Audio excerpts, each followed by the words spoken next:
going on with everybody, man? Hope everybody's out there staying positive, being productive, and just trying to get somewhere in life, man, for the betterment and advancement for us as a people and as an individual, as family members, as just civilians in society. Like I said before, let's not take this life for granted. For those of us that came out and have this second chance, just make the best of it, like I'm trying to do right here, through the success from you guys. You guys made all this possible. I'm just telling my story, and you guys are the ones that are listening in and helping me out, whether it's just successfully and financially, doesn't really matter. At the end of the day, I learned to become appreciative to my blessings. So with that being said, this is going to be a follow-up to my prior two videos of the SNY's questions that I've been asked. I want to talk to you guys about something in particular, what they did, and they still do on the SNY's, that always bothered me, because it reminds me, like I said before in my last video, about the gladiator days and what's taking place now with the Bulldogs getting sent to Ironwood and getting jumped, like the continuously setups, because they don't really care about the gang aspects no more. They're just like, we're going to run these yards the way we're going to run them. We're going to throw you guys wherever we're going to throw you guys, and you guys settle it the way you guys always settle it. And, through the eyes of the prison administration and through the public eye, we're just a bunch of gang members just fighting each other over dumb shit. But in reality, this is our livelihoods, and they don't take it serious. And a lot of people are getting hurt and affected because while we're over here trying to establish our presence on these yards and just do our time still, regardless of what gang politics takes place and what antics and what we have to do, whether it's advancing us as a people or the criminal organization, administration always finds a way to shake things up a little bit and do things the way they want, and then they suffer the consequences when we start inflicting pain and bodily harm and catching cases. We're probably playing into their hand most of the time that I see, but it still sucks that they're willing to allow us to victimize each other by them victimizing us through their policies without working with us. Instead, they rather just throw us in a fucking lion's den and just we get hurt by it. So when I was in Kern Valley, right after the Scrappy riot incident that Snoop, initiated, we were on all the yards. We were on the upper yard and lower yard. And in Kern Valley is divided on C yard, 5 through 8, 1 through 4. Scrappy and everybody else was on 1 through 4. I was in 5 through 8 with the very, like, maybe 5 or 7 individuals at the time when the riots took place. Once they seen how severe it was, because a lot of people got stabbed and hurt and they used weapons, they decided to say, you know what, we're gonna make 4 block the gang module, just like they did in Sat FD yard for 5 block. But the thing is, every yard can go to yard together, but they had to design the program to where we only got yard every other day because of this. So we all got, I'm talking about everybody. And I was in the building with the Zapatista Sporty. He was there. They put all the Zapatistas in A section. The 2-5ers and the IRs were in B section, and the riders were in C section along with the C status, because we didn't have that many numbers at the time after the Scrappy incident when everybody got transferred out and left. So during that ride, after that ride happened, it happened on the lower yard. And one of the individuals that was the cause of that riot went to the upper yard. And they shot me a kite, and they said, and the rest of the individuals that I was with up there stepped back because of this, what Scrappy did per Snoop, when they were already saying, like, we're not going to listen to Snoop's kite, and we're not going to kick it off with these cinqueros. So they walked away, and I was there by myself.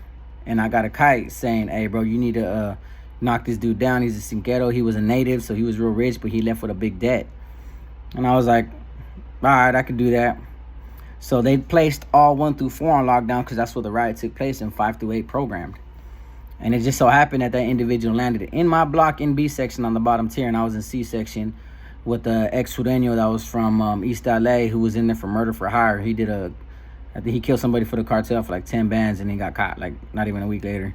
So he was a cool dude, and he didn't want me to leave. He said I was a good celly, and I was like, bro, I gotta go, bro. So I went to the yard.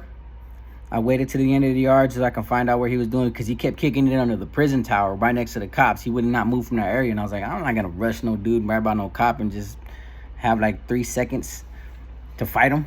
I'm like, nah, I'm cool. I'll wait till we line up. So it was like the longest yard ever. I'm just waiting for like 2 hours, just watching his movements. You know what I mean? So Yard recall happens, and he manages to get in the middle of the field, and that's when I said, well, I shook everybody's hand, even those that stepped back. I was like, hey, you made your guys' decision. It's fine. You know, just do you guys, man. It's all good. I'm gonna go down to the lower yard with the homies.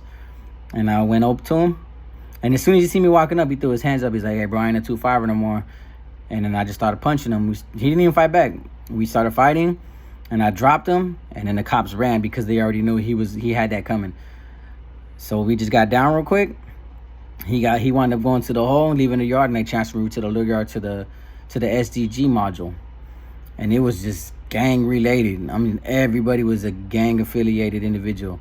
So the respect level was high, and it was always tense because we're in a little box day room, just watching each other's movements because we don't know how to program with each other in the same environment. We were always spread out in different buildings, seeing each other on the yard. It was bigger space to move around, stay away from each other. But now we're just isolated and secluded from everybody else because the administration believed that as long as we kept them in their own yards, they can fight each other and not disrupt the rest of the program. So they can just lock down 4 block and the rest of the yard can program. So other inmates wouldn't be deprived of programming, you know, their vocational trades and their NA classes, you know, programs that they had to use to go home. So in that block, they had these things called gangards. So they'll let out C status, which was individuals who could only program on a yard for 1 hour. They'll let them go to program, and they'll start popping doors to whoever was going to war. Because they wanted to see, since we weren't at the time utilizing those MAC rep positions, because it wasn't established, we were pretty much saying they were using that as a means to go, let's let them talk. They fight, we'll keep them on lockdown for another 2 weeks. After that, we'll release a couple more, send them out to the yard. Either they fight or establish a peace, and we'll let them go. We'll let them program. Well, we were at war, and the Cinqueros were not trying to hear nothing. And the homies weren't trying to go to war, too. We were trying to get at them and negotiate a terms of agreement. Like, bro, Scrappy and them took the initiative to do it on their own. It wasn't a disagreement for the rest of us. They acted on their own. And my door got popped at the time. And my boy Danger, Greg Montillon from Visalia, who I wrote, who's going to be sharing his story hopefully soon. And we had no weapon. And I seen like maybe 5 or 6 Cinqueros go out to yard, and I'm like, damn, bro, what's gonna happen, bro? Like, get ready. They popped the door and said, you guys go out to yard. So I said, all right. I put my clothes on because we were working out at the time, so we went out there sweaty and musty as hell. And we didn't have no bangers at the time because we had just got searched. So we were just barely recuperating from a search, and that takes a few days fixing your cell and, you know, just calming down from what the lockdown. They tear your stuff up. So I go up to the first cell, and I tell the homie, I'm not going to say his name, but I was like, bro, you got anything? He's like, bro, all I got is a sharp toothbrush right now. I was like, bro, anything's better than nothing, bro. Come on, shoot it, bro. We don't know what these guys are going to do. And he shot it to us. And we went out there, and he was from Whittier. His name was Grizzly. I remember his name. Chubby dude. Real fat, dark-skinned, short. I told the homie, I was like, bro, we're going to just walk up to him. And we're going to ask him what's good, what's going on, man. Are we gonna open up the books for discussion or what? And I think they took it the wrong way because we were walking towards their pull-up bars. Our pull-up bars were on the left side. Theirs was on the right, far end of the right. So the moment we started walking up to them, I started seeing them just get off the bars. They stood up straight. They formed a line. Then I started seeing them taking that aggressive stance. And in my head, I'm like, I don't think they're going to want to talk, bro. And Danger's like, fool, we got to try it first, fool. We can't. The homies think we just came out here engaged, bro. It's pretty much we're going against the committee because we want to be in agreement to stop this from happening. And I was like, well, then you do the talking, dude, because I ain't got nothing to say, bro. They don't look like they want to talk. And this is happening like within 10 seconds of us approaching them. And Grizzy walks up to him, and he had the keys for the Cinqueros. He goes, what's up, fool? And then Danger goes, well, hey, bro. He tried to extend his hand. And when he tried to extend his hand and tried to say, what's good, bro, introduce ourselves, Grizzly hit him. So now we're getting jumped 5-on-2. And at the time, my boy Danger, he's the one that grabbed the piece because he had more time. He don't get out to like maybe 15 more years. And I was already close to the pass, so he was using it. And, we started fighting, and we started plugging these guys, and they laid a yard down, and we go to the hole. Danger got caught with the weapon. He goes to the hole for a while. And I wound up doing 3 months and coming right back out to the STG group, the gang module. And here's the pictures to show you proof that it took place. The write-up somewhere. I just got to go through all my paperwork, but you can see where my boy got him. You know, my homie caught a case for this. And this is the riot where everybody was laid down on the yard, where it took place. The blood, you know, the prison towers and all that. You know, their clothes that had blood on them. And based on my boy, you know, he was righteous. That's why he's not really coming home. He's always been the type to pick up weapons. You know, he's caught a lot of cases. That's why he ain't getting out for a long time now. But he went to prison with 25 years, so he was not really tripping.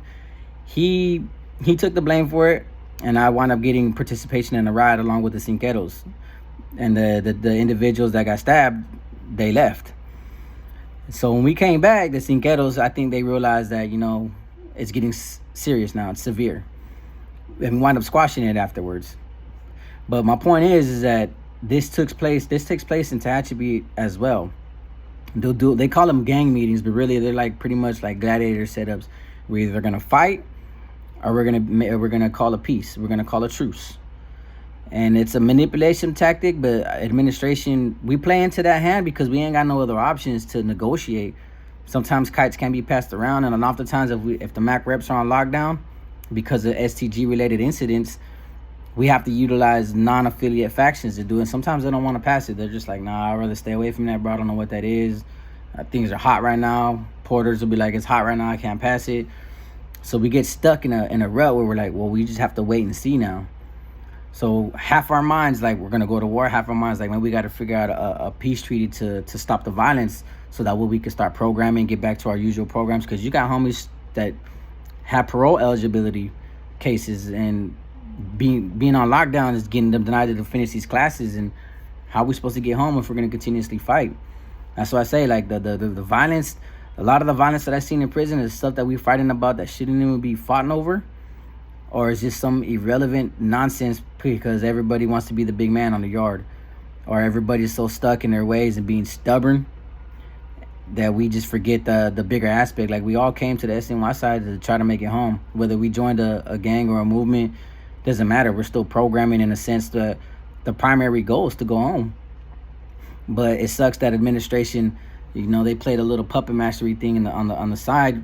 You know, whether they want to be entertained because they're bored, or they want that hazard pay for lockdown, doesn't matter what the case may be, is that they're playing with people's lives, just like they're doing in Ironwood with the Bulldogs right now.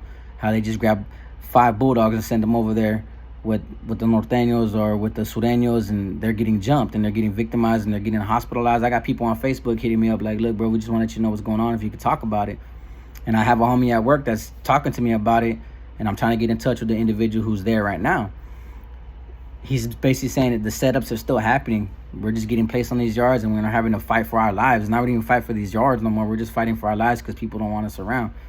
And it's the same thing for STGs on the SNYs. They find ways and tactics to throw us on the yard and let us fight it out and resolve it. But it's always gonna. They already know most of the time we're gonna fight before we resolve anything. Fighting's just usually what takes place, and that's the harsh reality of it. That it's a cycle of violence that they're instigating as well, not just ourselves. And we got to smarten up and realize that we're playing into their hand more than we're benefiting ourselves in the long run. And a lot of us need to come to terms and realize that we need to start working together and finding better solutions, as opposed to saying, you know what, I'd rather pick up a knife and beat this dude down to send a message across to the other side. Well, that with being said, I hope you guys like the pictures. I'll show them to you guys one more time. That's what took place. You know, artificial wounds, it was a toothbrush, bro. So there's not really much you could do with that kind of stuff. And it was last minute second. I was like, bro, we ain't got nothing, bro. And they're gonna jump us. There's no denying it. But hey, shit happens. We do what we had to do. And I wrote my boy Danger, man. He's one of the individuals I keep in contact with. You know, I show that boy love, even though he went from a rider to an independent rider. Doesn't matter. That's always gonna be my boy from the streets, because we worked in the regiment together. We used to work with Silver, the ex-NF dude that stole 60 grand from the streets, who I'll be talking about shortly. That being said, man, everybody stay positive, stay focused, you know, better yourselves every day. And thank you for watching.